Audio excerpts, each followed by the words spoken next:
Hi, Activate Church in Hamilton. This is Brent Weaver here, speaking to you from a sunny but a little bit chilly Kiev in Ukraine. I'd love to have Colleen, my wife, sitting next to me, um, sharing with you. But she's locked down in sunny Florida, and I'm locked down here. So who knows when we'll see each other again? Whenever this whole thing kind of finishes. Appreciate your prayers about that. I've been invited just to share a little bit about the more international aspect of Activate's global legacy, and I love this year's focus on Kingdom Come.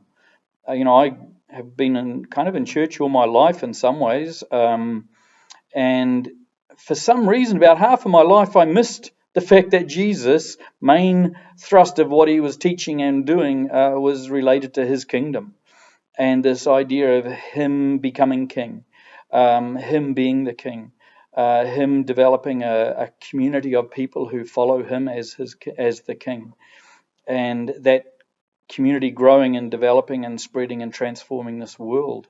I don't know why I missed that, but anyway, I thank God that Activate Church is really focused on this. Let me just say a little bit about myself. Some of you maybe don't know me at all. I joined what was then the Hamilton Apostolic Church in 1988. And in 1993, God, in some very mysterious and out of the blue way, called me to go overseas and be a missionary.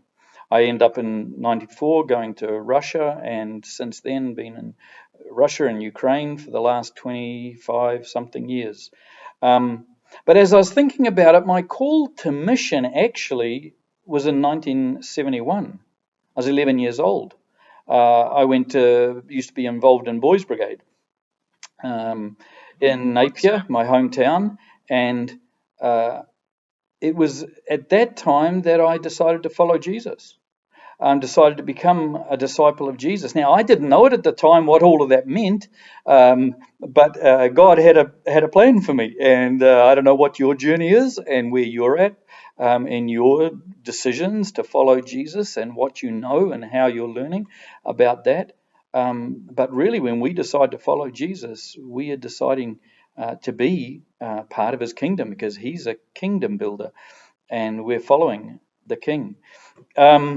We know these instructions. These are the last words that Jesus said to his disciples before he left the earth, and left them with these instructions: go and make disciples of all nations, baptizing them and teaching them to obey everything that I've commanded you. It's interesting. He says, go and make disciples of all nations. New Zealand is one of those nations.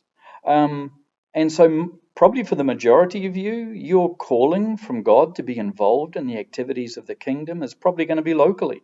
In Hamilton, maybe you move somewhere else in New Zealand. Wherever you go, you are a missionary.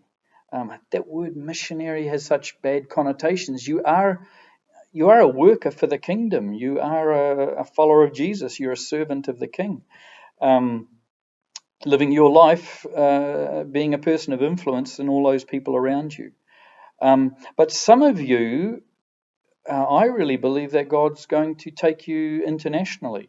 And for many, many years, Activate has had a focus on other nations. Now, I happen to have gone to a nation that has 1,000 years of Christian history. Some people think, why? There's already churches there, Brent. Yes, there are, but so many people here have such a twisted view of what Christianity is about. And so really, there's a need to go to Christian or even post-Christian nations and help them understand about this God that they say they believe in, introduce them to Jesus and who he is and the relationship that they can have with him. But oh my goodness, all over the world there are many, many, many, many communities that have no idea of Jesus, never heard of Jesus. So there's a huge place for pioneer working, for taking your business, for taking your skills and being involved in business's mission, or going overseas as I did with a traditional mission organization, and being involved in evangelism and church planting and disciple making.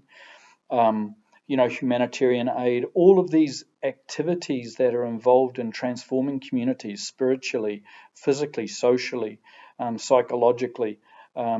And maybe God's going to be calling some of you to be involved in that, and activates a place that can nurture that call, resource that call, be involved in prayer and sending out, as I've done for me and quite a few others over these many years. So I just wanted to share that, challenge you to be thinking not only about locally, but also about internationally, what God is doing around the world. Got way too many stories and too little time to speak about what he's doing here in Ukraine, but maybe we can talk about that more later. But anyway, thanks for the opportunities to share those thoughts with you, and take care in this COVID-19 lockdown. Be blessed and be a blessing to others.